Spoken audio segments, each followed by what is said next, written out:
Bigley. Bigley.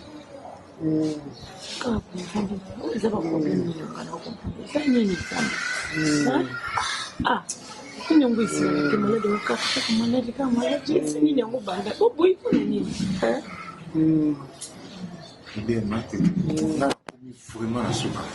Donc on a joué des années en fait. baeglise nyonso tokende ata yo moko baprofete ebele totamboli ti badelfo ti bawapi baipene totamboli bawapi baeglise ebele tozwaka solution te lopango kutu toteki katikati ye moko oyebi mbongo nyonso esina maboko sikoyo tosuka bakoko oyebisanga na boye eza nini vraimen solution tokozwa suwa nzambe na ngai na pia ya tete nga na mungi boye ndabo wana etikali fometekama atanga na ye tokenda inde koko deja totiki deja lopango ndabo yaya oyo etikali moke wana kaka tobikela toteka susu tosukaka mpe kasi ntango totekaka tosuka ndenge tosande toluka tanganga mosusu kote mosusu tokende mpo moye eza te yo moko oyebi tokosa siko ndeni te ngama te banganga baya ebele ti moko aye kokata biso bakouvoir wa solution nini malonga tozwi solution malonga te ngai napesi ide mpe totekana ndambo etikana togarde koko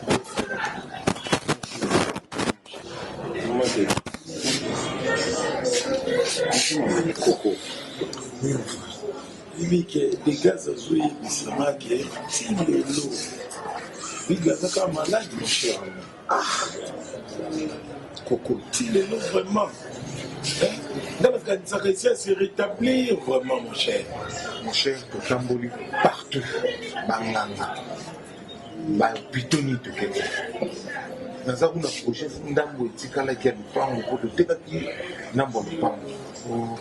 boteka junior boteka suko etikana otikali fo ils ont obligé mon frère faut etekama po tu es mon frère comprends oyebi ngano ndenge tokembi na chômage awa mais nakutani na diora tukadi ayebisi nga lobi yaka na église na biso na merge na matongi na lokolama awa epai ya pasteur John Mopondi moponami na lokolama na A30 lokolama A30 awa na matongi kaka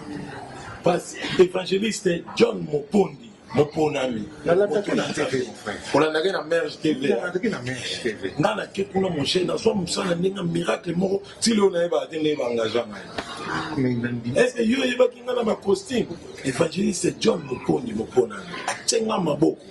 papa nazwa mosala ndenge ya miracle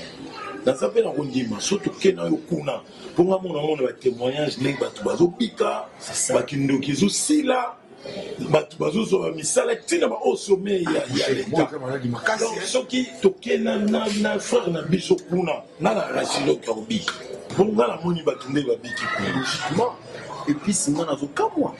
comment se fait-il que garder mon temps 2 ans aux agènes toke partout oui en fait ngai nazopesa invitation oyo tokende mona évangéliste John Mopondi azali moto na nzambe ye azofokise na tire te tonati bafokisaka excusez non nazo confondre oza pasteur oyo ya député voilà yebisa yo parlement eza béni eza na homme na kati parce que moto na nzambe azali Mopondi sikoyo programme ya prière eza ndenge nini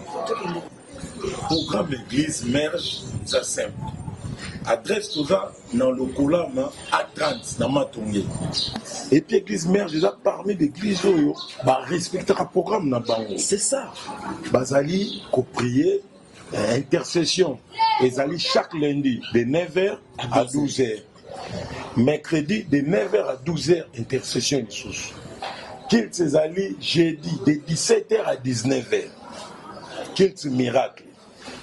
vendredi ezali veillée de prière chaque vendredi bazana veillée ata ndenge moto azobela bo ozangi no place okende 22h 21h oye na église alali bakopriele butu momba jusqu'au petit matin dimanche nde kilt ezali de 9h à 12h kilt adoration donc mon cher dans le but ce qui est dans nono bigle kuna dans la racine bino guérison ezali donc pasteur John Mopondi mopona minankolo donc azana eloko nzambe oyebi bien na mutu na tembea koko tio moni na ndime seke na moni ya mona ndime bongo te dégâts nzambe azali frère papi en plus ndenge soko bossa na jeudi lundi de 9h à 12h et puis mercredi de 9h à 12h jeudi et ça 17h à 19h donc heure au biso to sale la kawana yango wana ça coûte tout heure les kan non et puis vendredi ça minuit de prière dimanche ça lit normal d'adoration en tout cas boyana moi même atanga pe naza rescapé na rep sound konanga mais to yebana te mais John Mopongi na bisayo c'est un serviteur wa zotambo na ba principe ya nzambe en plus ça ebsanga binzambe ba mesana kana ete voilà il y a des serviteurs ba mesana nzambe lelo nzamba tsa ba mopanzi mais il y a zotambola toujours na makolo ya nzambe so nzambe bise a eza a so ka bise b eza b ta on et c'est le côté batama boma ba o ba balemba ba on fa ba su valeur et le bika bandoki kindoki zo sila boya bolemba te lupango linga boteka ngote so ko ta yoka no silika makama tama ko boteka lupango so nemu biloko na ndazo telemena parce que nzamba zali capable voilà mon frère makambo yo ça lelo so to pousser mon lobby to yo perdre amande condition papa toujours jouer siko toujours qui na yé na merge exactement lelo pe la jour intercession donc les pasteurs azana abonné les gens donc me maye oh dani mutako koma tina niveau bobo sommelier na beto ah simba mon frère ça va pas até ba mindele ba basala ba chena mko abopika chena kwa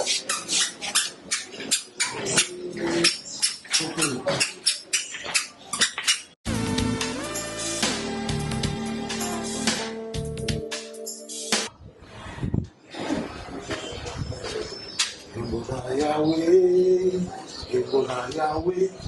you put this in a dilaka.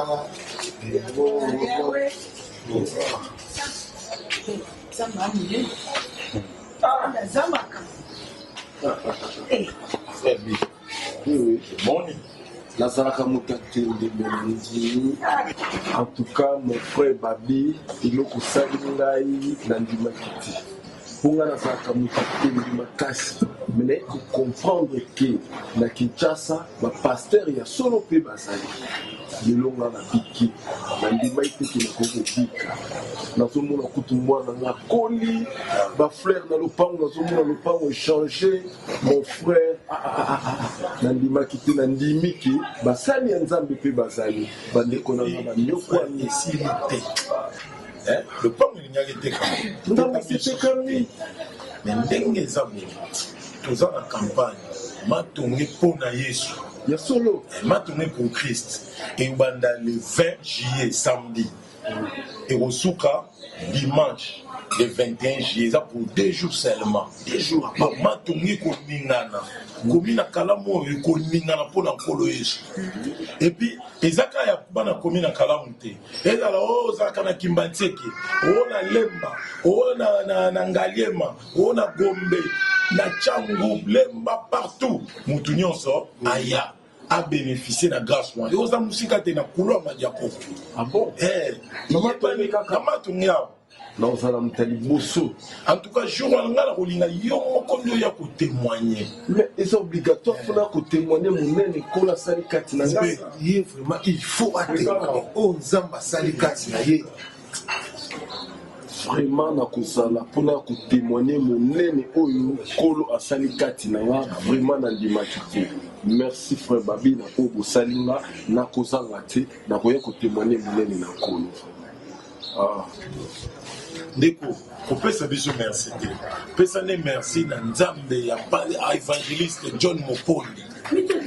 mopona mi nzambe o asali ke yo lelo o se rétablir partout vous allez dans le monde landa GNZ News vous s'abonner massivement pour avoir information il y a des artistes il y a culture il y a problématique il y a RDC s'abonner massivement. JN News. JN News. News na yo. News na ngai. News na biso. News ya mboka. JNZ TV. C'est pour tous les news de ce qui se passe au pays. Ce qui se passe pour la culture et la musique congolaise. Dans son ensemble, politico et puis culture. Bye bye. Massivement, JN News. JN News. News na yo. News na ngai. News na biso. News ya mboka. JNZ TV.